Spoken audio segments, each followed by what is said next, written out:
Top quality और consistent performance के लिए सिर्फ सिल्वर पंप नाम याद रखना। ज़ैपोरिजिया में यूक्रेन का विनाशक हमला हुआ है। रूस का बक M1 एयर डिफेंस तबाह कर दिया गया है। बड़ी खबर है ये। यूक्रेनी ड्रोन ने एयर डिफेंस को टारगेट किया। भारी धमाके में उड़ा बक M1 एयर डिफेंस। ये देखिए तस्वीरें, किस तरह से एयर डिफेंस को उड़ा दिया गया, टारगेट किया गया यूक्रेनी ड्रोन के द्वारा। और देखिए यूरोप बढ़ा रहा है रूस यूक्रेन संघर्ष। फ्रांस, जर्मनी, ब्रिटेन भड़का रहे हैं यूक्रेन जंग। रूस के उप विदेश मंत्री अलेक्जेंडर ग्रुश्को का ये बड़ा दावा सामने आया है। सीज फायर नहीं, लंबी जंग चाहता है यूरोप। ग्रुश्को दरअसल यूरोप को जिम्मेदार ठहरा रहे हैं मौजूदा स्थिति के लिए।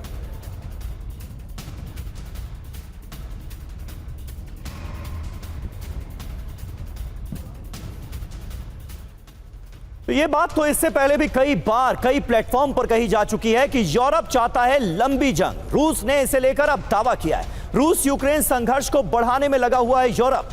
पुतिन के सीज फायर प्रस्ताव पर रोड़े अटकाए जा रहे हैं यूरोप की तरफ से, ये ग्रुश्को मान रहे हैं। फ्रांस, जर्मनी, ब्रिटेन जैसे देशों का उन्होंने नाम लिया है। यूक्रेन जंग को भड़काने के लिए उन्हें जिम्मेदार बताया है। रूस के उप विदेश मंत्री अलेक्जेंडर ग्रुश्को का यह बड़ा दावा हम आपको दिखा रहे हैं। यूक्रेन से रूस की लंबी जंग चाहते हैं फ्रांस, जर्मनी और ब्रिटेन जैसे देश। रूस के खिलाफ हर मोर्चे पर नाकाम रहे हैं वेस्टर्न कंट्रीज, पश्चिमी देश। ये ग्रुश्को ने साफ तौर पर बताया है। और देखिए रूस के खिलाफ बड़ी जंग की तैयारी में है नाटो।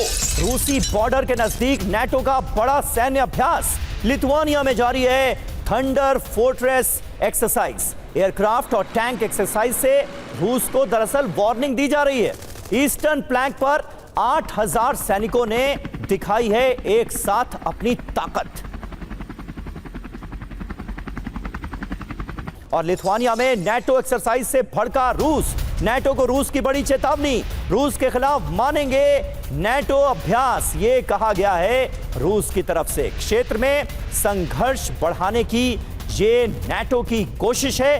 रूस इस एक्सरसाइज को ऐसे ही देख रहा है।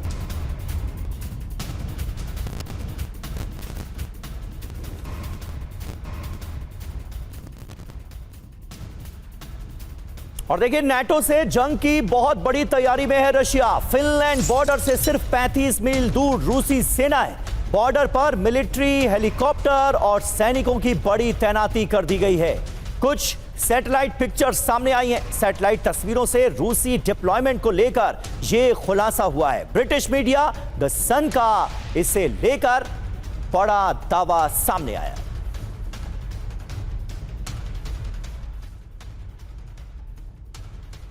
तो देखिए नाटो से जंग की तैयारी में कैसे है रूस, आप ये जरा समझिए। जो सैटेलाइट पिक्चर्स आई हैं, ये सैटेलाइट पिक्चर भी हम आपके लिए एक तरफ फ्लैश कर रहे हैं। खबर यह है कि फिनलैंड बॉर्डर से सिर्फ 35 मील की दूरी पर है रूस की सेना। बॉर्डर के पास 4 एयरबेस, कई हेलीकॉप्टर, 2000 सैनिकों की तैनाती की गई है। द सन की तरफ से यह बड़ा दावा किया गया है। अमेरिकी कंपनी प्लैनेट लैब्स की सैटेलाइट तस्वीरों से यह खुलासा हुआ है इस डिप्लॉयमेंट को लेकर। रूस फिनलैंड के बीच 830 मील लंबा बॉर्डर है। और देखिए नॉर्डिक देशों में टेंशन बढ़ी है। फिनलैंड के डेप्यूटी चीफ ऑफ डिफेंस की तरफ से भी यह कहा गया है 2022 में यूक्रेन जंग से पहले भी इसी तरह का डिप्लॉयमेंट किया गया था। ये इस रिपोर्ट में खास तौर पर मेंशन किया गया है। और अब वैसा ही डिप्लॉयमेंट एक बार फिर किया गया है। सिन्हा सर, किस तरह से आप देखते हैं इस डिप्लॉयमेंट को? और एक तरफ सीज फायर का जिक्र और दूसरी तरफ ये हैवी डिप्लॉयमेंट, रूस वर्सेस नाटो की जंग की तैयारी, क्या माना जाए? देखिए समीर जी, आपने जो बैटल पिक्चर डेवलप किया है खास करके नॉर्डिक देश में आपके फिनलैंड, स्वीडन और नॉर्वे आते हैं। आपने जैसे बताया कि 35 किलोमीटर दूर ही फिनलैंड की यदि पूरी सीमाएं देखें तो वो 1340 किलोमीटर पड़ती है। यदि कोला पेनिसुला अब जो रशिया का है बहुत इंपॉर्टेंट है, क्योंकि वहां पर उनकी पूरी न्यूक्लियर फ्लीट है, नदर्न फ्लीट जिसको कहते हैं। आपने इसके बाद बाल्टिक देशों के भी नाम लिए और खास करके जो एक्सरसाइजेस चल रही हैं नाटो, नाटो को जब हम कहते हैं तो 32 देश हैं।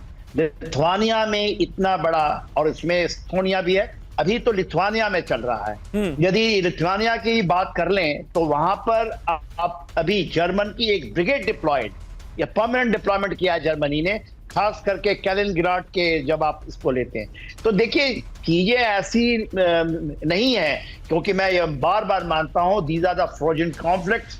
खबर आ रही है कि टर्की में शायद ये वार्ताएं हों और उसमें डोनाल्ड ट्रंप भी आना चाहते हैं। उन्होंने कहा है कि मैं भी जाना चाहता हूं उधर। तो देखिए ये जो चीजें हैं, और देखिए प्रेस्कॉप की आप ये आज की जो बयान है वो कहते हैं कि पूरा यूक्रेन को सप्लाईज दे रहे हैं और लंबे लड़ाई के लिए तैयारी कर रहे हैं। तो देखिए एक कहीं थमता हुआ तो मुझे नहीं दिखता कि, और जिस तरह से अमेरिका ने एक ले लिया, क्योंकि उसकी तो खाली क्रिटिकल मटेरियल का उसका पूरा श्रेय लेना है कि हमने किया है जी। पर पूरा जो आपके नाटो के देश हैं, खास करके आप जर्मनी ले लीजिए, फ्रांस ले लीजिए, यूके, ये जो 3 देश हैं वो चाहते हैं कि उनकी भी भागीदारी हो, उनको भी वो चाहते हैं जो बाट है वहां पर मिले, उनको भी क्रिटिकल, और उनको जो जेलेंस्की साहब कर रहे हैं जी, फ्रंटलाइन स्टेट बन के पूरा तबाह कर दिया, देश को खत्म कर दिया, मगर ऐसे नस्लों को खत्म नहीं किया जाता है। बिल्कुल बिल्कुल।